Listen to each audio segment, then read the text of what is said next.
సరే, 9వ వచనంలో, అంటే నేను చదవట్లేదు టైం అయిపోద్దని, కానీ వివరిస్తున్నాను మీకు అర్థమైపోతుంది. 9వ వచనంలో ఓబద్యాకి ఏలియా అగుపడ్డాడు. అగుపడంగానే మనోడు షాకు. ఎవరు? ఓబద్యా. ఏం చేయాలో అర్థం కాలేదు. ఒక పక్కన భయం, ఓ పక్కన కోపం, ఓ పక్కన భక్తి, అన్నీ కలిసి అదో పెద్ద కిచిడి అయిపోయింది. అది పరిస్థితి. అర్థం. భక్తి ఎందుకు? అయ్యా దేవుని యొక్క ప్రవక్త. భయం ఎందుకు? ఈయనతో ఎలా మాట్లాడాలో తెలియదు. కోపం ఎందుకు? ఈయన మూలని 3 సంవత్సరాల వర్షం లేదు. ఇవన్నీ ఉన్నాయి. అన్నీ కలిసి మిళితమే అతన్ని ఎదుర్కొని ఏం మాట్లాడుతున్నాడో ఆయనకి అర్థం కావట్లేదు. ఇంత భయభక్తులు కలిగినటువంటి వ్యక్తి ఆయన మాట్లాడే మాటలు చూడండి. అది భయములోంచి, ఆందోళనలోంచి, గందరగోళంలోంచి వచ్చిన డైలాగ్ అనమాట. 9వ వచనం. అందుకు ఓబద్యా, నేను చావాలని నీ దాసుడినైన నన్ను ఆ ఆహాబు చేతికి నువ్వు అప్పగింపనేలా? నేను చేసిన పాపమేమి? ఎందుకనంటే ఓబద్యాకి ఏలియా కనబడంగానే, అయ్యా ఓబద్యా, మీ అయ్యగారు చెప్పు, మనం కలుసుకుందామని అని అన్నాడు. అని అంటే, ఏ బాబు నన్ను చంపడానికా డైలాగ్ వేసింది నాకు? ఈ పని నాకు అప్పయ్య చెప్పింది అది చంపడానికా అని ఇక డీటెయిల్స్లోకి వెళ్తాడు. ఏంటి భయం ఏంటి అని అంటే, ఓకే నువ్వు చెప్పమంటావు, నేను వెళ్తా. అహాబ్ గారు మనోడు కలిశాడండి ఏలియా గారు. కలిస్తే ఏం చేసావు? ఎందుకు వదిలేసావు? అలా కాదు సార్, ఆయన మిమ్మల్ని కొండ మీదకి రమ్మన్నాడు సార్ అని అన్నావు అనుకో, నేను అహాబుని తీసుకొచ్చాను అనుకో, నువ్వు లేవు అనుకో, అక్కడ పరిశుద్ధాత్మని నేను ఎక్కడికో తీసుకెళ్ళిపోయాను అనుకో, నేనేమైపోతాను? ఇప్పుడు ఈ భయానికి సరైనటువంటి బేస్ ఉంది. ఎందుకనంటే ఏలియా కనబడకుండా వెళ్ళిపోతూ ఉండేవాడు. అది అప్పట్లో ఉన్నటువంటి పరిస్థితి అనమాట. దేవుడు ఆ విధంగా దాచిపెట్టుకుంటూ చేశాడు ఆయన. కాబట్టి నువ్వు కనబడవు, మాకు ఎవడబోతావు ఏమో తెలీదు, పరిశుద్ధాత్ముడు ఎత్తుకెళ్ళిపోడు అంటే ఒక బైబిల్ పండితుడు బాగా చెప్పాడు. ఏమనంటే, ఏలియానంట దేవుడు భూమి మీద ఒక చోట నుంచి ఒక చాటకి అగ్నిరథం మీద తీసుకెళ్ళటం అలవాటు చేసి చేసి చేసి అప్పుడు పరలోకం తీసుకెళ్ళాడంట. ఇప్పుడు మీకు అర్థమైందా? భూమి మీద చిన్న చిన్న దూరాలు, అంటే ఎక్కడి నుంచి ఆ దేశంకి వెళ్ళటం, ఎక్కడి నుంచి ఆ దేశంకి వెళ్ళటం, అర్థమైందా? మనోడు డొమెస్టిక్ ట్రావెల్ అయిన తర్వాత ఇంటర్నేషనల్ ట్రావెల్ లాగా అని మీకు అర్థం కూడా చెప్తా. ఆయన్ని ఇక్కడి నుంచి ఆడి తీసుకెళ్తాం చేసి చేసి చేసి ఒక్కసారి పైకి తీసుకెళ్ళిపోయాడు. అదే విధంగా ఫ్లైట్ ఎక్కించి ఆ విధంగా అనమాట. కాబట్టి ఆహాబు భయపడిపోయి చెప్పిన తర్వాత 10వ వచనం చూడండి. ఓబద్యా భయభక్తులు కలిగిన వాడు. మనం ఇందాక 3వ వచనంలో చూసాం, భయభక్తులు కలిగిన. అయితే ఆయన మాట్లాడిన మాట నాకు కొంచెం బాధ కలిగింది. ఏం ఓబద్యా ఇలా అయిపోయావంటే, ఏం చేస్తాం సార్, మాకు భయం వేసి ఇలా డైలాగ్ వేసాయి. ఏంటో చూడండి, నీ దేవుడైన యెహోవా జీవం తోడు. అంటే సారేపతి విధానాలకి ఇంక పెద్ద తేడా లేదు. ఆమె అన్ని రాలు ఆ డైలాగ్ వేసింది. ఈయనేమో యెహోవా యందు భయభక్తులు కలిగి 3 సంవత్సరాలు 100 మంది దేవుని అక్కడ భయభక్తులు కలిగిన వాళ్ళని కాపాడినటువంటి వాడు ఆయన కూడా ఆ మాట అనేసాడు. ఎందుకంటే మనవుడికి ఏం మాట్లాడుతున్నాడో అర్థం కాలం. అర్థమైంది. జీవముతోడు నిన్ను చిక్కించుకున్న వలనని నా ఏలిన వాడు దోతలను, అంటే ప్రతి ఊరికి పంపించాడు, ప్రతి దేశానికి పంపించాడు. ఒట్టేండ్రా మీ దగ్గర ఉన్నాడా లేదా ఏలియా అని చెప్తే లేదు అని చెప్తే వదిలేశాడు.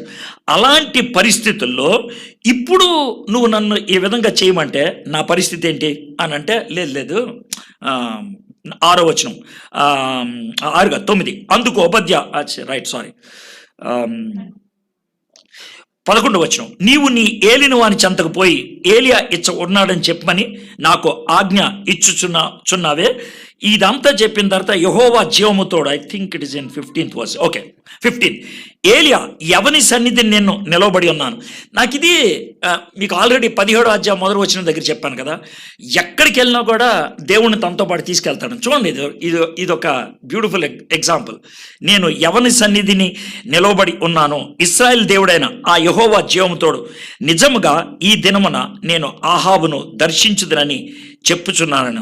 అంతటా ఓబద్యా ఆహాబును ఎదుర్కొని పోయి ఆ వర్తమానం తెలియజేయటకు ఏలియాను కలుసుకున్నట్టుకై ఆహాబు బయలుదేరు. ఇక్కడ మనకి ఎప్పుడైతే ఈ మాట చెప్పాడు, యెహోవా జీవముతోడు, నేను ప్రామిస్ చేస్తున్నాను, నేను వదిలిపెట్టాలను, ఈరోజు కలుస్తాను నేను, ఆ మాటను బట్టి ఓబద్యాకి ధైర్యం కలిగి ఆయన ఆహాబు దగ్గరికి వెళ్ళాడు.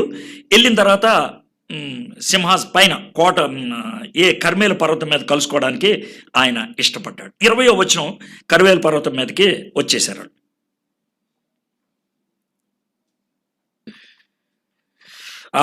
అయితే ఈ కర్మేల్ పర్వతం దగ్గరికి వస్తున్నప్పుడు ఆహాబు కలుసుకున్నాడు ఎవరిని, ఏలియాని. కలుసుకుంటే ఆహాబు వేసినటువంటి డైలాగ్ ఏంటనంటే 17వ వచనం, ఆహాబు ఏలియాను చూచి, ఇశ్రాయేలు వారిని శ్రమ పట్టువాడు నీవే కావా అని అతనితో అనగా, అతడు నేను కాను, యెహోవా ఆజ్ఞలను గైకొనక బయలుదేవతను అనుసరించి నీవును నీ తండ్రి ఇంటి వారును ఇశ్రాయేలు వారిని శ్రమ పెట్టువారై ఉన్నారు. ఈ కన్ఫ్రంటేషన్ జరిగింది. అంటే నేను కాదు, నువ్వే కారణం. నేను ఓన్లీ మాట చెప్పా. ఈ మాట చెప్పడానికి కారణం నీ బతుకు, నీ పాపం. It's your sin that is the cause, it's not my word. అర్థమైందా? ఇక్కడ ఒక చిన్న థాట్ మీకు చెప్పదలుచుకుంటాను. ఏంటనంటే, ఎప్పుడైనా నేను ఒక సరసాగా నా వైఫ్ కానీ వాళ్ళు మా ఇంట్లో వాళ్ళు కానీ ఒక నెగిటివ్ చెప్తే కనుక వాళ్ళు భయపడుతుంది. ఆ మాట అనద్దరా అంటారు. కపుల్ ఆఫ్ టైమ్స్ జరుగుతూ ఉంటాయి. ఏమంటే, వీడు ఎక్కువ కాలం ఉండడు అని అన్నా అనుకో, చచ్చిపోతాడు. ఎందుకంటాడు నేను తెలియదు.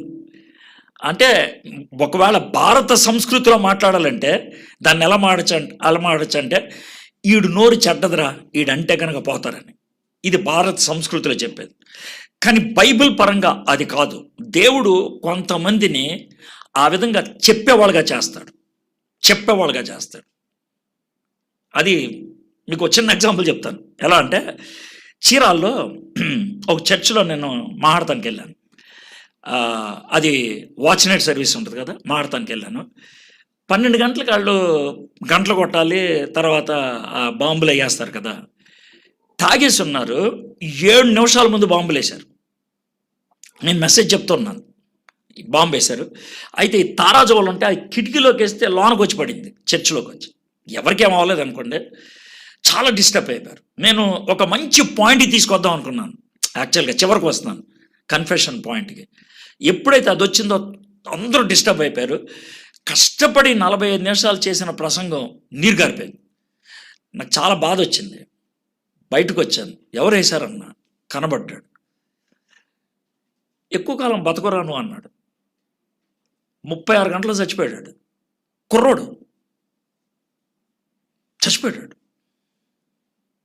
పైగా ఎందుకు చచ్చిపోయాడో కూడా ఎవడో తెలియదు. చాలా కోపం వచ్చింది. ఎక్కువ కాలం బతకరా అన్నా. నేను మళ్ళీ చీరాలతో ఉణుకుతారు. కొంతకాలం దాకా నన్ను పిలవాల. ఎందుకంటే ఈడేమన్నా అంటే కనుక జరిగిపోద్దని. ఇప్పుడు నేను అంటం బట్టి ఆడు చచ్చిపోవాలా? ఆడు చచ్చిపోతాడు కాబట్టి నేను అన్నా.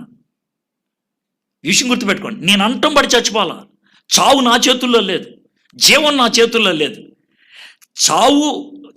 జీవం ఎవరి చేతుల్లో ఉందో ఆయన పలికిచ్చాడు ఆ మాట. సో ఇక్కడ ఆహాబు ఏమన్నాడు? నువ్వు అన్నావు కాబట్టి వర్షం అయిపోయిందంటే, నేను అంటాం కదా, నువ్వు చేసిన దాన్ని బట్టి అయిపోయింది, అది నేను అన్నా. నువ్వు ఇది కరెక్ట్గా అర్థం చేసుకో. మనం చాలాసార్లు కొంతమంది ప్రసంగికులు చెప్పేటువంటి వాక్యానికి హర్ట్ అవుతాం. హర్ట్ అయి జీవితాన్ని సరి చేసుకుంటే బాగుంటుంది. ఆయన తిరిగితే ఏమవుతుంది? ప్రసంగికుని తిరిగితే ఏమవుతుంది? నన్ను తిట్టుకునే వాళ్ళు ఎక్కువ మంది ఉంటారు మెచ్చుకునే వాళ్ళకంటే. ఎందుకంటే నేను స్ట్రైట్ ఫార్వర్డ్గా మాడతా కాబట్టి ఎక్కువ శాతం మంది తిట్టుకుంటారు. మరీ తిడతారు సార్. మరి తిట్టకేం చేయాలి? మనం జీవితానికే బాగుందా నీ బతికేమన్నా? బతుకు బాగుంటే ఉంటుంది, బాగానే ఉంటుంది కదా. ఇది విషయం. చాలా సందర్భాలు ఉన్నాయి ఇలాంటి నా జీవితంలో. నేను తిడితే వాళ్ళు కోపగించుకోవటం. అరే నువ్వు కోపగించుకుంటే నాకేం వస్తుందిరా అని అంటే దేవుడు వాళ్ళ మీద కోపం చూపించి వాళ్ళకు వచ్చే నష్టం భయంకరం. అది భయంకరం, వణికిపోయేటువంటి పరిస్థితి. కాబట్టి ఆహాబు ఏలియాను తిడితే వచ్చేదేం లేదు. తిట్టాడు, సరే కొండ మీదకి రమ్మన్నాడు. 19వ వచనం, అయితే ఇప్పుడు నువ్వు ఇశ్రాయేల్ వారందరినీ యెజెబెలు పోషించున్న బయలుదేవత ప్రవక్త 450 మందిని, అషేరు దేవత ప్రవక్తలైన 400 మందిని, అంటే మొత్తం ఎంతమంది? 850 మందిని నా యొద్దకు కర్మేలు పర్వతంనకు పిలవనంపమని చెప్పాను. ఆహాబు ఇశ్రాయేల్ వారి యొద్దకు దూతలను పంపి ప్రవక్తలను కర్మేలు పర్వతమునకు సమకూర్చాను. కర్మెలు పర్వతం మీద సీన్ ఒకసారి ఇమాజిన్ చేసుకుంటే బాగుంటుంది. కర్మెలు పర్వతం నేను 4 times ఎక్కాను. పెద్దదేం కాదు. బుర్జ్ ఖలీఫా కంటే కొంచెం ఓ 10 అడుగులు ఎత్తు. బుర్జ్ ఖలీఫా కంటే టోటల్గా 10 అడుగులు ఎత్తు అనమాట. బుర్జ్ ఖలీఫా 167 అంతస్తులు. 167 అంటే 1700 అడుగులు, అందుకే రఫ్లీ అనుకుంటే ఇది 1800 అడుగులు అంతే. అర్థమైందా? సో అటు బుర్జ్ ఖలీఫా కంటే ఇంకొంచెం పొడిగెత్తు అంతే, పెద్ద కష్టమేం కాదు. అర్థమైందా? సో పైకి కారు మీద వెళ్తే కనుక మహా అయితే 7-8 నిమిషాలు ఎక్కేస్తాం. అడ్డంగా నడుచుకుంటూ వెళ్తే కనుక 24-25 minutesలో ఎక్కేయచ్చు. ఇది పరిస్థితి. Small mountain. అయితే ఆ మౌంటైన్ ఆ కర్మెల్ పర్వతం మీద ఫ్లాట్గా ఉంటుంది, పైన ఫ్లాట్ ఉంటుంది, ఇలా ఉంటుంది. అక్కడ దగ్గర దగ్గర ఒక 1000 మంది పట్టగలిగే స్థానం ఉంది. 1000 మంది పట్టగలిగే స్థానం. మోస్ట్ ప్రాబబ్లీ అక్కడెక్కడో ఇది జరిగి ఉంటుంది. 850 మంది ప్రవక్తలు వచ్చారు, ఆహాబ్ వచ్చాడు, తర్వాత చాలామంది అసలు ఏం జరుగుద్దో చూద్దామని వచ్చిన వాళ్ళు ఉంటారు. చాలామంది, ఎంతమంది వచ్చారు నాకు తెలియదు. వీళ్ళందరూ చెట్లెక్కి గొట్టలెక్కి రాళ్ళెక్కి అసలు ఏం జరుగుద్దో చూద్దాం అనేసి, అంటే కోడిపందెం చూసినట్లు, లేదా కబడ్డీ మ్యాచ్ చూసినట్లు, వాలీబాల్ మ్యాచ్ చూసినట్లు కూర్చొని చూస్తూ ఉన్నారు. ఇది మ్యాచ్, ఒక విధంగా చెప్పాలంటే ఒక మ్యాచ్. సో ఆ విధంగా చేరు. అయితే ఇప్పుడు ఇంకొక మాట చెప్పాలి. అక్కడికి ఎక్కిన తర్వాత 21వ వచనం, ఏరియా జనులందరికీ అందరి దగ్గరికి వచ్చి, ఎన్నాళ్ళు మట్టుకు మీరు 2 తలంపుల మధ్య తడబడుచుందురు. ఈ మాట ఎలా అని ఉంటాడు నేను ఊహించుకుంటున్నాను. ఎలా అనుకుంటాడు తెలుసా? ఇది కొండ అనుకోండి, ఈ కొండ ఇది అనుకోండి, ఇలా నుంచుకొని ఎంతకాలం అటు ఇటు ఉంటారు అని అలా చెయ్యి చూపించుండి ఉంటాడు. ఎందుకు అలా చూపించుండి ఉంటాడు అని అంటే, మీరు జాగ్రత్తగా ఉండండి. కర్మెలు పర్వతం ఎక్కడైతే ఉందో ఒక పక్కన దిగితే సిదోన్ వస్తుంది, ఇంకో పక్కన దిగితే కనుక ఇస్రాయేల్ వస్తుంది. ఈ మధ్యలో ఉంటుంది అనమాట, కరెక్ట్గా మధ్యలో బోర్డర్ మీద. దీన్నే మనం గోపి అంటాం. గోపి అంటే గోడ మీద పిల్లి. ఎంతకాలం గోడ మీద ఉంటారు, అయితే ఇటు దిగి పోండి, లేకపోతే ఇటు దిగి రండి. అదనమాట ఆయన చెప్పినటువంటి మాట. ఎంతకాలం అటు ఇటు ఉంటారు అనేది అని 2 తలంపుల మధ్యన తడబడుచుందరు. యెహోవా దేవుడైతే ఆయన్ని అనుసరించడి, బయలు దేవుడైతే వానిని అనుసరించిడి అని ప్రకటన చేయగా జనులు అతనికి ప్రత్యుత్తరంగా ఒక మాటను పలకపోయారు. అంటే ఎప్పుడైతే ఈ మాట చెప్పాడో ఇంకా ఎదురు చెప్పేదేమీ లేదు. షార్టెస్ట్ ఛాలెంజ్ అంటారట దీన్ని, చాలా షార్టెస్ట్ ఛాలెంజ్. పెద్ద ఎక్కువసేపు మాట్లాడి ఇదే విధమైన ఛాలెంజ్ యేసుప్రభు వారు ఇచ్చారు. ఏమన్నా తెలుసా? ఒకడు ఇద్దరు యజమానుల కింద ఉండలేరా?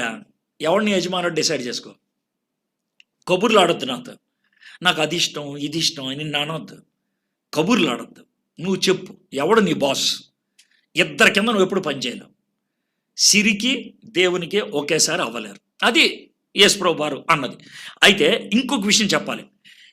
ఏలియా ఎక్కడైతే ఈ డైలాగ్ వేశాడో, ఏది ఎంతకాలం అటు ఇటు ఊగుతారు, అటో ఇటో డిసైడ్ అయిపోండి అని అన్నాడో, ఏలియా అన్న దానికి ఒక 600 సంవత్సరాలు 700 సంవత్సరాల క్రితం సేమ్ ప్లేస్లో ఇంకొక ఆయన డైలాగ్ వేశాడు. అద్భుతమైన డైలాగ్. ఏంటనంటే ఆయన చచ్చిపోకముందు మాట్లాడే మాటలు అనమాట. ఆయన చచ్చిపోకముందు మాట్లాడే మాటలు. ఈ మాటల్లో ఆయన ఏమంటాడంటే, అయ్యా మీకు చెప్పాల్సిందంతే చెప్పాను, మీరు ఇక్కడికి వచ్చారు, జాగ్రత్తగా ఉండండి, ఈ దేవతల జోలికి వెళ్ళొద్దు, మీరు మర్యాదగా ఉండండి అని చెప్పి నేనైతే డిసైడ్ చేసుకున్నాయా, నేనును నా ఇంటి వారము దేవుణ్ణి సేవింతు. యెహోషువ సేమ్ ప్లేస్లో ఆ డైలాగ్ వేశాడు. ఇప్పుడు ఏలియా గతాన్ని ఒకసారి జ్ఞాపకం చేస్తూ అటు ఇటు ఎక్కడ ఉంటారా డిసైడ్ చేసుకోండి అని అన్నాడు. ఆ తర్వాత గేమ్ ఏంటో మీకు తెలిసిందే. ఏంటనంటే మనము 2 బలిపీఠాలు పెడదాం, 2 జంతువులు తీసుకొద్దాం, ఆ జంతువుల్ని చంపేసేసి దాని మీద పెడదాం. అయితే మీరు ఎక్కువ మంది ఉన్నారు కదా, మీకే ఫస్ట్ ఛాన్స్ ఇస్తాను అంటే చాలా రిస్కీ అదే. అసలు ఆ విధమైన రిస్క్ తీసుకోకూడదు. ఎందుకంటే గేమ్ ప్రపోజ్ చేస్తుంది అయినా, ఛాలెంజ్ ప్రపోజ్ చేస్తుంది అయినా. ఛాలెంజ్ ప్రపోజ్ చేసేవాడు అయితే టాస్కి వెళ్దాం అనాలి, లేకపోతే నేను ఫస్ట్ అనాలి. అంటే అప్పుడు టాస్ వేసేవాళ్ళు కాదు, ఏం వేసేవాళ్ళు, చిట్టీలు వేసేవాళ్ళు. చిట్టీలు వేయటం ఉంది కదా మనకి, ఇప్పుడైతే టాస్ ఉంది, అర్థమైందా? సో చిట్టీలు వేసి ఎవరికి ముందు వస్తే వాళ్ళు చేయాలి అని అడిగి, దేవా చిట్టి నాకు వచ్చేట్లు చేయని ప్రార్థన చేయాలి మనవాడు ఏలియా. ఎందుకు అనంటే ముందు మీరు చేయండి అని చెప్పినాడు. వాళ్ళు గనక గెలిస్తే ఈ ఏలియాని మొక్కలు చేస్తారు, దేవుడి పేరు కథమైపోద్ది. కానీ ఏలియాకి 2 విషయాల్లో భరోసా ఉంది. తన దేవుడి మీద భరోసా ఉంది, అవతలోడు వేస్ట్ అని కూడా చాలా ఖచ్చితంగా తెలుసు. నేను ఒక మాట చెప్తాను చూడండి. ఇప్పుడు మనకి బిట్ పేపర్లో ఉంటాయి కదా, బిట్ పేపర్లో 5కు 2 కలిపితే ఎంత అని 4 ఆన్సర్లు ఇస్తారు. 5కు 2 కలిపితే ఎంత 4 ఆన్సర్లో 7 అని ఒక ఆన్సర్ ఉందనుకోండి, చాలా ఈజీగా పెట్టేయచ్చు. కానీ కొన్ని ఆన్సర్లు ఉంటాయి, ఎలాగ తెలుసా, అందుట్లో చివరిది నన్ ఆఫ్ ద ఎబోవ్ ఉంటుంది, అంటే పైన చెప్పిన ఏది కాదని. అది చాలా కష్టమైంది. అంటే 5కు 2 కలిపితే ఎంత అంటే 6, 8, 14, 4ది ఏది కాదు. ఇది చాలా కష్టమైంది. నీకు కరెక్ట్ ఆన్సర్ వస్తే తప్పించి అది టిక్ పెట్టలేవు నువ్వు. నీకు కరెక్ట్ ఆన్సర్ వస్తే తప్పించి అప్పుడు దాకా టిక్ పెట్టలేవు. ఏలియాకి కరెక్ట్ ఆన్సర్ తెలుసు కాబట్టి అది కరెక్ట్ కాదు, ఏమన్నా చేసుకొని. అయితే వాళ్ళు 850 మంది 6 గంటల సేపు ప్రార్థన చేశారు. ఇక వాళ్ళు 6 గంటలు ప్రార్థన చేసినప్పుడు సర్వసాధారణంగా ఈ పూజలు చేసేవాళ్ళు, విగ్రహ పూజలు చేసేవాళ్ళు, దేవతలకి పూజలు చేసేవాళ్ళు, రక్తం కనబడకుండా పూజ అవ్వదు, వాళ్ళు కొట్టుకోకుండా పూజ అవ్వదు, వాళ్ళని హింసించుకోకుండా పూజ అవ్వదు. ఇప్పుడు మొహరం ఉందనుకోండి, ముస్లింలు వాళ్ళని కొట్టుకునేటువంటి పద్ధతి చూస్తే భయంకరంగా ఉంటుంది. ఇక్కడ బ్లేడ్ పెట్టుకొని ఇక్కడ కొట్టుకుంటారు. పైగా ఆ రక్తం బయటకు వచ్చినప్పుడు వాసన రాకూడదని వీళ్ళేమో అత్తరు పోస్తూ ఉంటారు. ఆ అత్తరు కనుక గాయం మీద పడితే ఎంత నొప్పి వస్తుందో ఆలోచించండి. కానీ దాన్ని వాళ్ళు ఆనందిస్తారు. ఇది ముస్లింలు చేసే పని. జైన్లో దిగంబర స్వామి అని అంటారు. దిగంబర స్వాములకి నెత్తి మీద ఒక్క ఎంటుకు కూడా ఉండదు. అయితే ఆ ఎంటుకలు ఎలా పోయినాయో తెలిస్తే కనుక మీ గుండె అయిపోద్ది. ఎలా అంటే వాళ్ళు ఓ మనిషిని పిలిపించుకొని ఒక్కొక్క ఎంటుకు పీకించుకుంటారు. వాళ్ళు మంగళవాడి దగ్గరికి వెళ్ళి గీకించుకోవడం కాదు, చాలా ఈజీ గీకించుకోవటం. కానీ పీకించుకోవడం, ఒక్కొక్క ఎంటుకు పీకితో ఉంటే అలా ఆలోచించండి. అది ఆనందిస్తారు వాళ్ళు, అలా ఆనందిస్తారు. అంటే ఈ విధమైనటువంటి శ్రమ పొందటంలో నాకు పుణ్యం వస్తుంది, నాకు లాభం వస్తుంది అనేటువంటి ఆలోచన ప్రతి దేవత, ఈ ఇహలోక దేవతలు నేర్పించేటువంటి పాఠం. అది ఏ మతమైనా సరే. కానీ బైబిల్ ఒక్కటే చెప్పేది ఏంటంటే, నువ్వు బాధ పెట్టుకోవద్దు, నేను బాధ పెట్టుకొని నిన్ను రక్షిస్తాను. సో నిన్ను తను కొట్టుకున్నాడు. అది బైబిల్ ఒక్కటే. సరే, వీళ్ళు శరీరాన్ని కొట్టుకున్నారు, అది చేశారు, ఇది చేశారు. కానీ 6 గంటలైంది, పనేమి అవ్వలేదు. ఇప్పుడు 30వ వచనం, 27వ వచనం చూద్దాం. ఏలియా 30 కరెక్ట్. అప్పుడు ఏలియా, నా దగ్గరికి రండి అన్ని జనులందరితో చెప్పగా జనులందరినూ అతని దగ్గరికి వచ్చిరి. అతడు క్రింద పడత్రోయబడి ఉన్న యెహోవా బలిపీఠమును బాగు చేసి. ఎందుకు పడిపోయింది? మనోడు ముందు బలిపీఠం పెట్టాడు, ఆ తర్వాత అంతా రెడీ చేశాడు, వీళ్ళు గంతులేశారు కదా, పడిపోయింది. సో మనోడు ముందు సెట్ చేశాడు. యెహోవా ప్రత్యక్షమై, నీ నామము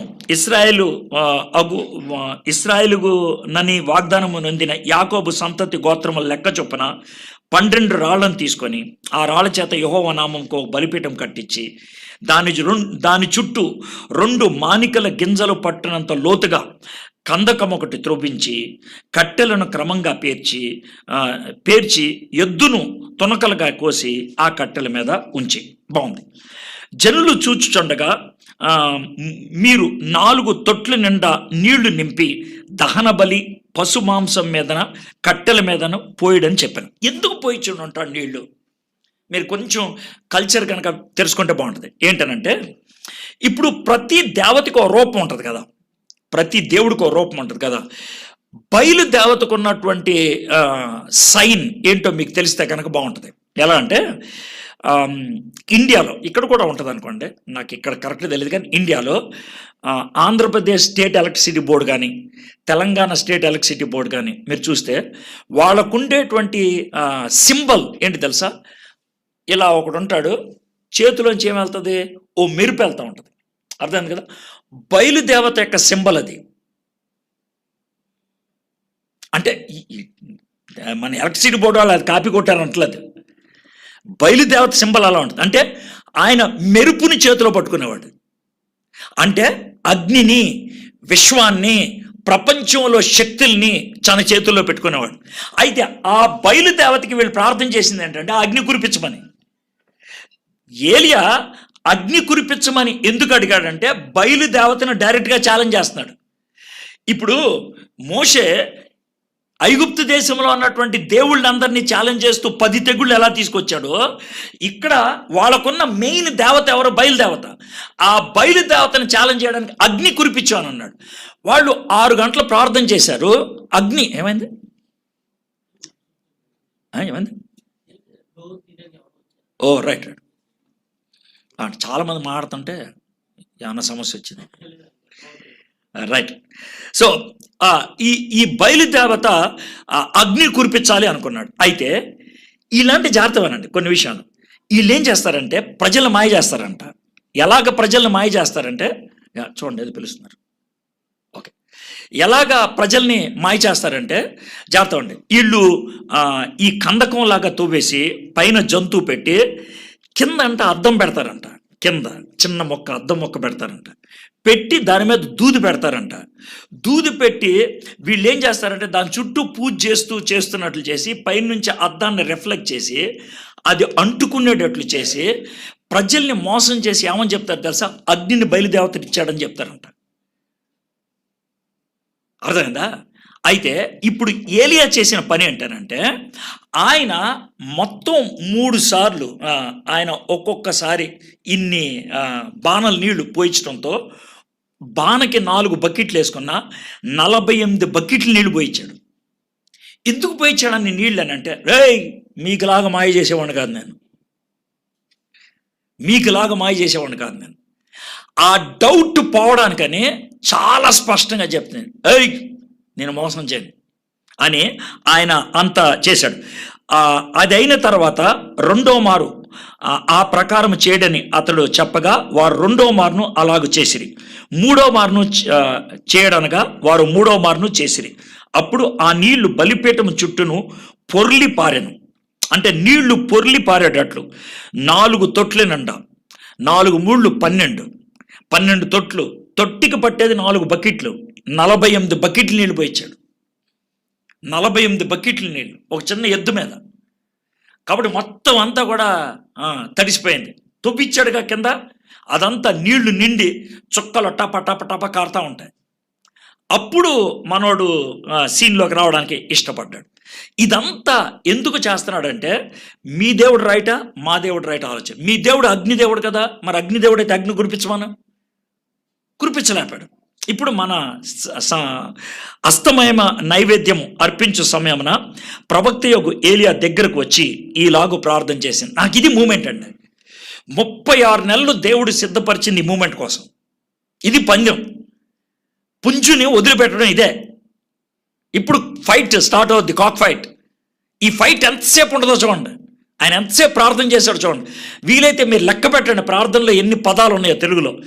యెహోవా, అబ్రహాము, ఇస్సాకు, ఇశ్రాయేలీల దేవా, ఇశ్రాయేలీల మధ్యన నీవు దేవుడివై ఉన్నావనియు నేను నీ సేవకుడినై ఉన్నాననియు ఈ కార్యములనియు నీ సెలవు చేత చేసిననియు ఈ దినమున కనుపరచుము. స్టేట్మెంట్ నెంబర్ 1, ప్రభా నువ్వెవరివో నేనెవరినో ఈ కార్యం ఎవరు చేస్తున్నారో ప్రజలు తెలిసేటట్లు చెయ్యి. చాలా క్లియర్గా. ఇది పాయింట్ నెంబర్ 1. నెంబర్ 2, యెహోవా నా ప్రార్థన ఆలకించుము.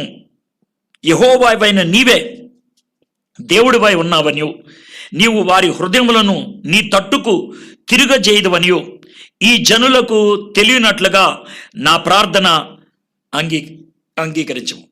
850 మంది 6 గంటల ప్రార్థన చేశారు.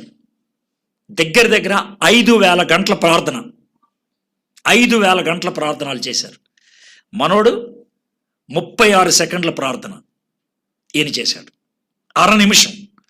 వాళ్ళు ఒక్కొక్కళ్ళు 6 గంటలు, 850 మందే వాళ్ళు ప్రార్థన చేశారు. ఈయన ఒక్కడే.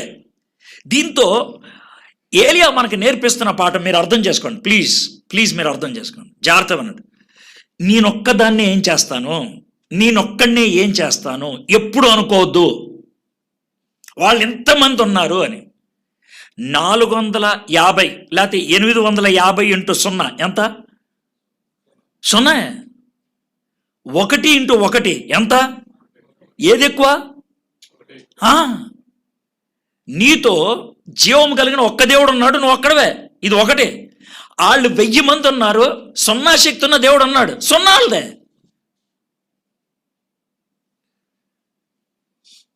లెక్కలు ఆలోచించండి. 1000 మంది ఉన్నారా 10,000 మంది ఉన్నారా నాకు అనవసరం. ఇంటూ 0 0, 1,00,000 ఇంటూ 0 0, 1 ఇంటూ 1 ఒకటే. నేను ఒకటే, 1 కంటే ఎక్కువేం కాదు. అన్నాను ఒకటే. వాళ్ళు ఎంతమంది ఉన్నా కూడా ఇంటూ 0 కూడా 0, నేను ఒక్కడనే బస్ అని మనం బాగా అర్థం చేసుకోవాలి. సో అతడు ఇలాగా నాకు తెలుసు, నేను కావాలని ఆగాను. అతడు ఈలాగున చూడండి ఏముందో, అతన్ని ఈలాగున ప్రార్థన అంటే ప్రార్థన అయిపోయిందా? ఆమెను చెప్పాడా? ప్రార్థన చేయుచుండగా అగ్ని కురిసింది. నేను 36 సెకండ్లు ప్రార్థనకు అవుద్దన్నా, ప్రార్థన పూర్తి కాకముందే అగ్ని వచ్చేసిందంట. మరి ఎన్ని సెకండ్లకు వచ్చిందో నాకు తెలియదు. అంటే మనోడు ప్రభువుని స్తుతించి, అంటే నువ్వు దేవుడివని, నువ్వు నన్ను పంపించావని ఈ ప్రజలందరూ తెలుసుకున్నట్లు చేయి అని మొదలు పెడుతున్నావు, అగ్ని వచ్చేసిందేమో. ఇది నా అంటుంది. ఎప్పుడు వచ్చిందో నాకు చెప్పలా, కానీ అయిపోయిన తర్వాత వచ్చిందని చెప్పట్లా. ఆ విధంగా ప్రార్థన చెయ్యగా అగ్ని కురిశాడంటే వేరుగా ఉండేది. చేయుచుండగా స్టార్ట్ చేశాడు, ఎండ్ అవలా. చేయుచుండగా యెహోవా అగ్ని దిగి, ఎవరగ్ని? ఎందుకని యెహోవా అగ్ని అన్నాడు? ఆపోజిషన్ ఎవరు? బయలు. ఆయన అగ్నిదేవుడు. నా దేవుడు అగ్నిదేవుడు కాదు, సర్వశక్తిమంతుడు. దేనికైనా ఆయనే దేవుడు. గాలి అయినా, వర్షమైనా, అగ్ని అయినా అక్కడి నుంచి వస్తుంది. మీకు అలా కాదు, ఒకడికి ఓ డిపార్ట్మెంట్ ఉంది. మా అన్ని డిపార్ట్మెంట్ మా వాడి ఒక్కడి దగ్గరే ఉంటుంది. అంటే అంత స్పష్టంగా అగ్ని దహన బలి పశువును, కట్టెలను, రాళ్లను, బుగ్గిని దహించి కందకముందున్న నీళ్లను ఆర్పివేశాను. ఇది మీకు అర్థం చేసుకోవాలంటే ఈ సీన్ మీకు అర్థమైతే బాగుంటుంది. ఆడవాళ్ళకి ఒక ఎగ్జాంపుల్ చెప్తా, మగవాళ్ళకి ఒక ఎగ్జాంపుల్ చెప్తా. అర్థమైందా? ఆడవాళ్ళకి ఎగ్జాంపుల్ ఏంటనంటే, అప్పుడే గబగబా పాత్ర కడుక్కొని వచ్చారు, పొయ్యి మీద పెట్టారు, పప్పుచారు తాలింపేయాలి. కాబట్టి పాత్రలో అంతా ఏముంటాయి? నీళ్లు ఉంటాయి. సర్వసాధారణంగా బుద్ధి జ్ఞానం ఉన్న ఏ స్త్రీ అయినా సరే ఏం చేస్తుందంటే పొయ్యి మీద పెట్టి ఆ నీళ్ళన్నీ కూడా ఆవిరేపేదాకా ఆగుద్ది. ఆ నీళ్లు ఉన్నప్పుడు ఎప్పుడు నూనె పోయిరు, పోస్తే కనుక చెరపట్లాడి మీద పడుతుంది. చాలా సింపుల్. అందుకని వెయిట్ చేస్తారు. ఈ వెయిట్ చేసిన వాడు ఏమవుతుందంటే, నీళ్లు నెమ్మదిగా ఎండిపోయి 1 2 చుక్కలు ఉంటాయి. ఆ చుక్కలు డ్యాన్స్ వేస్తాయి మధ్యలో. ఎప్పుడైనా చూసారా? డ్యాన్స్ వేసి ఆ తర్వాత ఆవిరవుతాయి. ఇది ఆడవాళ్ళకి చెప్పే ఎగ్జాంపుల్. మగవాళ్ళకి చెప్పే ఎగ్జాంపుల్, మీరు ఇస్త్రీ పెట్టి వేడి చేశారు, ఇస్త్రీ పెట్టి వేడెక్కిందో లేదో చూడటానికి నీళ్ళు ఇలా పెట్టి కొడతారు, సింగ్ అని ఆరిపోయింది అనుకోండి, అది ఏడెక్కిందని అర్థం. ఓ విధంగా చెప్పాలంటే, ఆ పాత్రలో ఉన్నటువంటి చివరి చుక్క డ్యాన్స్ వేసి ఆవిరి ఎలా అయిపోయిందో, ఇస్త్రీ పెట్టి మీద చుక్క నీరేస్తే కనుక సింగ్ అని ఎలా ఆరిపోయిందో, ఈ కందకంలో వేసిన 48 బకెట్లు నీళ్లు ఆవిరైపోయినాయి అంట. 48 బకెట్ల నీళ్లు. ఊహించుకోండి ఎంత వేడి వచ్చి ఉంటుంది. నేను అనుకుంటాను ప్రజలు ఆ వేడికి పక్క పారిపోయి ఉంటారు. 48 బకెట్ల నీళ్లు. నేనేమి చెప్పట్లేదు. ఆ దహన బలి పశువును, కట్టెలను, రాళ్లను, బుగ్గిని దహించు కందకమందున్న నీళ్లను ఆర్పివేసి మొత్తం అసలు ఇంకేమి లేదు అక్కడ, మొత్తం దహించేసి. ఆలోచించుకోండి. 48 బకెట్ల నీళ్లు, కట్టెలు, దాని మీద వేసిన జంతు, రాళ్లుతో సహా కాలిపోయిందంట. రాళ్లుతో సహా. ఎంత వేడో ఆలోచించాలి. సూర్యుడు వేడి కంటే ఎక్కువ వేడి అయి ఉంటుంది. అంత వేడిని ఒకసారి దేవుడు పంపించాడు, కాల్చేసింది. అంతటి జనులందరూ దాన్ని చూచి సాగిలపడి యెహోవాయే దేవుడు, యెహోవాయే దేవుడని కేకలు వేసిరి. యెహోవాయే దేవుడు, యెహోవాయే దేవుడు అని ఎవరు కేకలేశారు తెలుసా? ఎంతకాలం జెజబేల్ జెజబేల్ జెజబేల్ అన్నవాడు. జెసిబేల్ అంటే అర్థం ఏంటి? బయలు ఎక్కడ? ఏలియా అంటే అర్థం ఏంటి? ఏలీ యా, యెహోవాయే దేవుడు. ఏలియా 2 పదాల యొక్క సముదాయం. ఎలోహీం యొక్క ఏకవచనం ఏలీ, అర్థమైంది? యాహ్ యెహోవా యొక్క షార్ట్ ఫామ్. జోషువాహ్, యెషయా, ఇవన్నీ షార్ట్ ఫామ్. యెహోవాయే రక్షణ, యెషయా. అదేవిధంగా ఏలియా యెహోవాయే దేవుడు, యెహోవాయే దేవుడు, అది ఏలియా పేరు. జెసిబేల్ ఏ బయలు అక్కడ? ఆ రోజు అది సార్థకం అయిపోయింది. బయలు అక్కడ, ఆడి కనబడట్లేదు, పారిపోయాడు. యెహోవా దేవుడు ఎక్కడ ఉన్నాడు చూడు, అది అక్కడ ప్రూవ్ అయింది.